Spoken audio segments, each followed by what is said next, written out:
All right, what's going on, everybody? It is another episode of the Midwest Swing podcast and simulcast coming at you from my house here in the Twin Cities.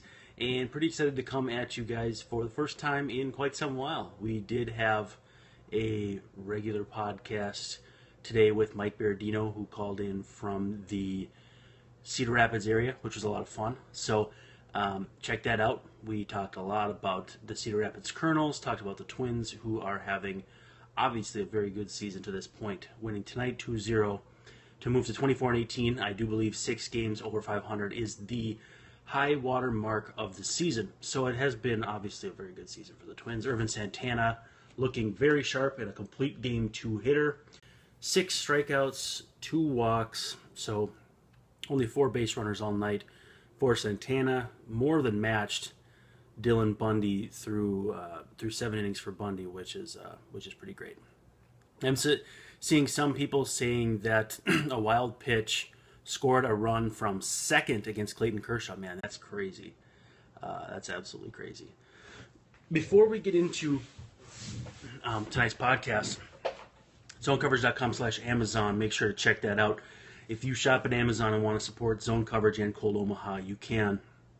All you got to do, again, zonecoverage.com/Amazon, and it is nothing changes for your Amazon shopping experience, whether you use Amazon Prime, Pantry, any of Amazon's great services. And so check that out and give us a kickback a little bit here and help support all of the great content we pump out for Twins, Wild, Vikings, Lynx, Timberwolves, and all that fun stuff. We got some Indy 500 takes on the website tonight or today as well. So a lot of really good stuff going on zonecoverage.com. I will be writing tomorrow, once we get back from the doctor's office, a Twins power rankings of the 25-man roster. I had a lot of fun writing that for today's Knuckleball last year, and people really seem to like it. So we might give that a try and see how that goes. Otherwise, yeah, I mean, we can talk about whatever people want to talk about. We'll talk a little bit about the Twins tonight. We'll talk a little bit about the Ervin Santana discussion that's been raging so far today about if he is or is not an ace. I'm not sure why this isn't keeping track of how many minutes we've been doing this, so that's kind of ridiculous. But anyway, I'll have to cut it kind of short tonight so that I can keep track of that. And also starting to get to bed because the baby came last Tuesday. She is a week old as of today, or let's see, yeah, it's not midnight yet. So she was born last Tuesday at 3:21 a.m. So we've been playing catch up on sleep now for quite some time, which is great. It's actually a lot of fun to have a little baby in the house, and she's upstairs sleeping right now. So maybe someday she'll make an appearance on the program, but not today.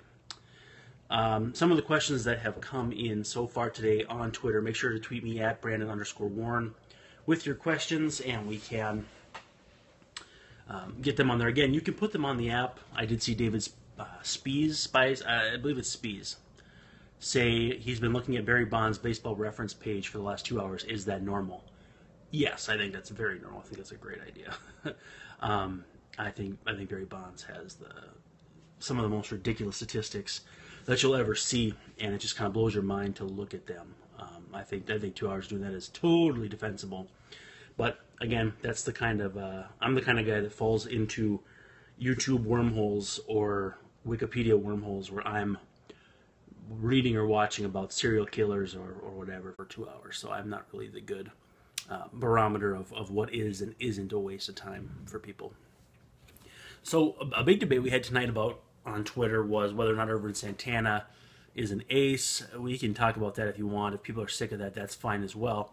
But Joe, Minnesota Twins fan 44 on Twitter, kind of piggybacked on that with the first question he sent in. If you had to pick one of these pitchers on cheap contracts for the rest of their careers, who would you pick? And he said Thor, Yu Darvish, and Lance McCullers.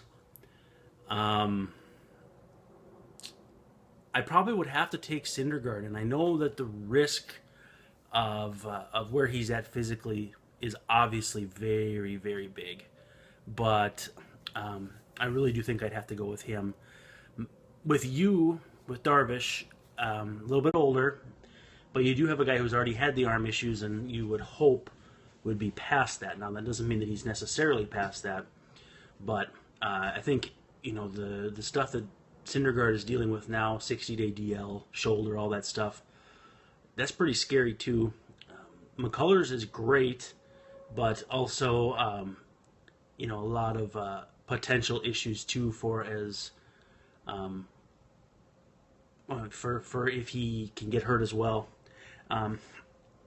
He's also had spells at time where he's only really been a 2-pitch pitcher, which, like Tyler Duffy was why it didn't work with him and all that. So he has done a better job of mixing in the changeup. McCullers has a really good curveball and obviously throws very hard. And I believe in addition to a strikeout per inning this year, he also has just like absurd ground ball rates, which if you don't know that about me, I love ground ball rates for pitchers. So, if I knew each of them was going to be healthy, it's definitely Syndergaard. But I think you can make a defensible choice for any of these guys, honestly. I mean, I think Syndergaard's the most talented. I think Darvish is probably the safest bet, but I also think McCullers is just really freaking good. So, feel free to chime in on the chat here if you have takes as well, as far as who you might like. I know McCullers coming into today, and now I haven't seen how he did today. I did see Houston won, though. He had 2 or 3 straight starts with 0 earned runs. So, yeah. David Spees in the chat says ground balls don't go for doubles. Yeah, that's the other thing. Obviously, the hitting coaches on Twitter, and there's a lot of them, independent coaches talking about hitting the ball in the air. Yeah, I mean, unless you roll the ball over the first or third base bag, you're not getting extra base hits. And that's how innings don't really snowball on guys like, Dallas Keuchel or, I want to say Kyle Gibson, because he's a heavy ground ball guy that's been really struggling. But the guys that do all that, ground ball heavy guys will have a penchant for fewer big innings because it takes a lot of hits to piece something together. Zach Britton, for instance, when he's healthy, is phenomenal at that. So let's see here. What else we got for questions? Hashtag row the boat. Mr. Schmick says, does the American League Central only get one team in the playoffs? Well, let's see. Let's pull up the standings here. Coming into play today, you got the Yankees, you got the Twins, Cleveland in the mix, Houston. So you're obviously going to get the division winner. I think there's only going to be one Central Division team because I don't know if the Yankees are for real. I think that Baltimore could be all right. I think Boston should be pretty good, especially when they get David Price back. They're going to have 3 nasty lefties in Price and Sale and Eduardo Rodriguez. So I think you're looking at a really nasty rotation there. They're kind of piecing it together a little bit with the bullpen in front of Kimbrel. Matt Barnes hasn't been real great. Robbie Scott's pretty good, but he's kind of unheralded.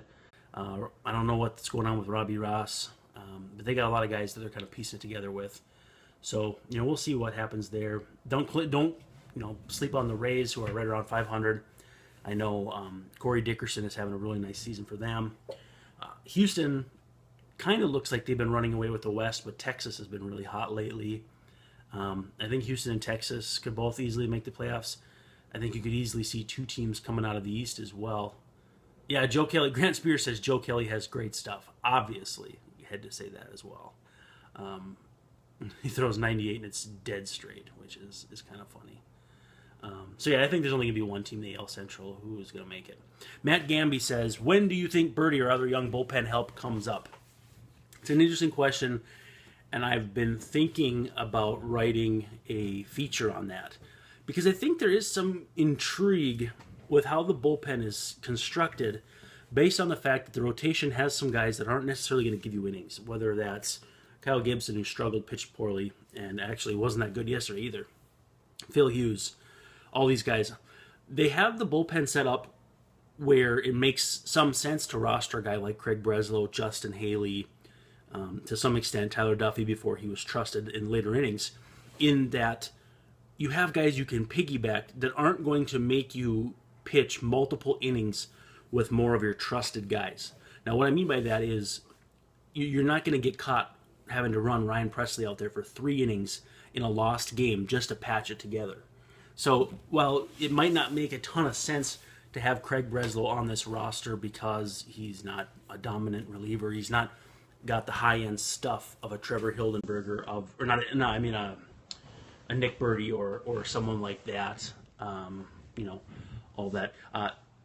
You do kind of have to have a bullpen who can supplement your pitching staff. And I realize that sounds kind of counterintuitive or kind of unusual, but I do think it makes sense to have pair up a shaky rotation with a couple bullpen guys that you can use as like reclamation projects or take a flyer on. Now, I don't think that Craig Breslow has been all that great. I know the ERA says one thing, no strikeouts, not exactly throwing with great control, but the grounders are interesting, and he's just very intelligent on the mound. He's the kind of guy that'll throw 3 straight changeups to strike out Chris Davis against the A's. No, a 22-year-old isn't going to have the moxie or the know-how to do that. A big part of, pitching is having that intellect or know-how. And to me, that kind of flies under the radar. The other thing, too, is you're not going to bring up guys like Nick Burdi, Tyler J, all these guys hypothetically, to work in mop-up roles. And so for now, you have to look more along the lines of the team moving on from a Matt Belisle, which I don't think they're very close to doing that. But one-year deal hasn't looked good. I don't think it's a Tim Stauffer situation necessarily, but I don't think they would hesitate to move on from him if Nick Burdi continued to pitch well. With that said, I think the time is nigh for them to start putting some of those guys up at AAA and testing them even more, which is kind of interesting. Again, guys, reminder: tweet me these questions so that they show up on my tweet deck at the bottom. I guess it probably looks like, I don't know if that looks like right or left to you. For me, it's bottom right. So please tweet them at Brandon_Warren. They'll be on my tweet deck. I can read them on the screen. They disappear after like 2 seconds. And if I'm in the middle of a train of thought, I can't interrupt it to address your question. So, I did see a few questions come up, and I've already lost them.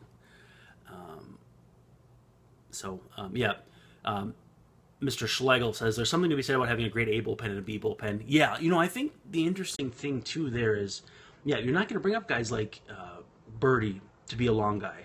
So you do kind of have to, again, patch it together. You got to put those guys in situations where they can succeed, maybe work in the 6th inning as opposed to all that. I did see someone ask, now that I think about it, could, I believe it was, I can't remember his name, Colin Nelson asked about Polanco hitting leadoff. I do think that it could happen. I don't think it's likely.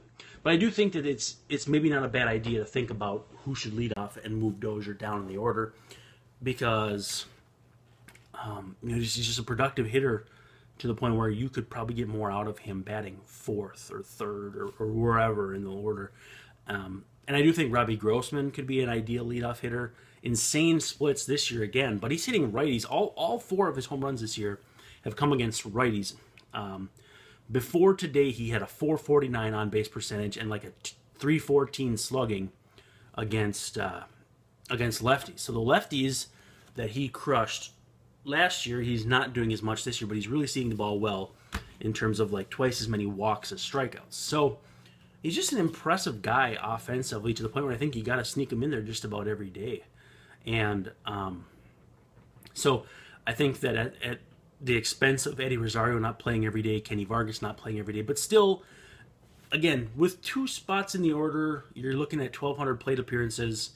If you get 450 and 450 and 300 or 400, 400, 400 for all those guys, passable defense, Grant Spears is saying. I think Grossman's looked okay defensively. Not great, but not horrible. And offensively, he gives you a lot more than Eddie Rosario does. I don't think that's really debatable at this point. Rosario had some spells here this season where he was really hot, but then it's not really in his numbers all season long that he's been too much better at not chasing pitches. So I think there are stretches where he doesn't chase a lot of pitches, and then there are stretches where he regresses back to who he used to be. With that said, that there's a flicker of a light is probably indicative of a guy who still could figure it out. He's still fairly young, I think 25 or 26 or whatever, but I'm not really putting it on him to become the David Peralta of the future, which I think is his ceiling as far as an offensive player. I did see somebody say Robbie Grossman rarely takes bad plate appearances, and I think that's also true. He gets down 0-2 and will, for the most part, put the ball in play, give you a chance. Again, it might not be the prettiest 800 OPS, 820 OPS. He's not going to give you a lot of speed on the bases, and it might be a lot of singles and walks. But those have value, and if you're going to need, if you're going to have a guy like that in the lineup, why not put him at the top where he can pollute the bases in front of Miguel Sano, Kenny Vargas if he gets going, Max Kepler, and all those guys. Kepler has looked really good, the last 3-4 days, and his season numbers look really nice. Jorge Polanco also taking good plate appearances. He took a pretty good dive, I think, for about 2 weeks here from late April into May here, but I think he'll figure it out. Just too good of an approach at the plate, too much contact for things not to at least settle in as a 780 OPS kind of guy. Between second base, shortstop, wherever he lands full time, if he gives you decent defense, that's the kind of guy that can really help you. And I like him a lot. I think El Natural, I think would probably be the best way to put it. He's a really nice player, and the Twins need guys like that. You don't need superstars. You need really nice players to supplement your superstars, and it's just nice to see guys who can grind out at bats or plate appearances. Even Jason Castro, with his ugly slash line, gives you a fairly competent plate appearance, which is hard to believe when you see a guy hitting like 200. But he goes up and gives you something just about every time out. Ryan Sawyer wants to know what's the natural in German. I have no idea. I don't know. David Speed says Kepler could be everything that people want Buxton to be. Yeah, I said last year, and I'm not sure if that tweet is out there someplace, that it's not only not a non-zero chance, but actually a fairly decent chance that Kepler is the better player long term over Buxton. And I don't know what outcome that is for Kepler. Maybe it's like a 80th percentile outcome for Kepler and a 50th percentile for Buxton. But there's a very fair chance that it could happen. I really like Kepler. And again, Kepler could be a star if he ever hits lefties. If he doesn't hit lefties, he'll just be a really nice kind of, somebody who could hit first or second, fifth or sixth, maybe third on a team that's probably not super great. But if he hits lefties, you're looking at a number 3 hitter or a lock down the middle of the order kind of bat. And, man, I tell you what, a really nice player, a really nice find. And the fact that the Twins signed Sano, Polanco, Kepler, and I believe Kenny Vargas all in the same international period is kind of bananas, which is pretty awesome. Ryan Sawyer says, I feel like we were debating whether Kepler was a starter or fourth outfielder type 1 to 2 years ago. I don't know about that. I think maybe at Cedar Rapids that would have been the case, and that was when he was battling arm issues. But keep in mind, 2 years ago he won the Southern League MVP, so beat out Orlando Arcia. So I don't know that it was that recent, but I do think there was a time where it was going to be left, center, right, and then some first base too, which is a really nice utility player as well. Anthony says, is he the only one that's fine with Buxton being terrible at the plate because of how good his defense is? No, I think it's a good point, but I think he shows just enough offensively that, again, it's like I said with Rosario, the flickering light bulb where you can see a path for a guy to be, an offensive player who has a pulse. Took a walk tonight. It's just it seems like the breaking balls get to him. And in the plate appearance where he rolled that single through the drawn-in infield, Fox Sports North had the graphics. They show the pitch, basically the tunneling, I think is what the actual technical term is for it. They showed the tunneling, and it was breaking ball, breaking ball, breaking ball from Bundy before Buxton kind of flipped one off the outside corner through the I guess what you'd call the 5.5 hole, or the hole between short and third. So it's good to see him stay on a pitch like that and keep it, keep his bat, the bat head behind it and all that stuff. But I don't know. Oh man, yeah, people are chiming in on here and on Twitter. Puig and Jock Peterson down on a collision, not great. So that's not a good sign. B Perm with Park and Vargas on the roster at the same time, not seeming possible. Okay, I lost it. I don't know that Park and Vargas will ever be on the same roster. I think the two of them are superfluous, and I'm not really sure what can come of that, which is just to be difficult. You'd have to have probably Joe Mauer out of the picture, which I just don't see happening, especially since he's been better of late. I think Steve Ehrman made a good point too. Yeah, Buxton is still quite a bit younger than his contemporaries, and he just needs some time. I think the light, and I keep going back to the light flickering. I think the flicker comes on often enough now compared to early April, where you're just waiting for this one day where it just locks in. And again, it may not look all that great. Maybe it's a 720 OPS, 740. I don't know. But if it's not that good of a look, it's still probably a transitional jumping point or a jump off point for him to become still what I think his future is, which is still possibly a star, which is kind of hard to believe. Ben Antel says, who's the next man up if Mejia or Gibson can't hack it? Honestly, it's they're going to probably have to keep running them both through the ringer. Gibson, just because of his, the fact he's first round pick, has options. Big guy. Between Gibson and Gibson has all the physical tools Rick Porcello has. He just has not pieced it together. I see Nick Moen has sent me the video for this Puig thing. I'm not sure if I want to see it, but I'm going to look at it because, yikes. Anyway, Gibson has all the physical tools needed. He just nibbles all the frickin' time. And I think his stuff is good enough that he does not need to do that. So, again, I hope that it happens with the Twins if it happens anywhere. He's a good guy, works hard, accountable, all that stuff. But he is starting to feel like he's going down that Pelfrey path, which is not good. Not good at all. And Mejia, basically a finished project. I think they got one more year as far as options next year. So they got a lot of time to figure out with him. You could see Nick Turley. You could see them stretch out Drew Rucinski, which I don't think will happen. Jason Wheeler is another option. Nick Tepesh, who I don't think anybody is really terribly excited about, but it's a guy with big league experience who could maybe come up and spin some breaking balls, and I don't know. But we'll see what happens. Schmick wants to know, Sleegers, that's another good name Grant Spears just listed. I think Sleegers could be an interesting reliever, but they'd probably give him a look in the rotation. I don't know if guys like, I don't know if there's even DJ Baxendale, I don't know if he's still in the thick of things or not. I have not looked at the minor leagues that much this year. So I think there are some options down there. Last question I'm going to take tonight because we got to cut it short. I see our time now. We're over 20 minutes. Yikes.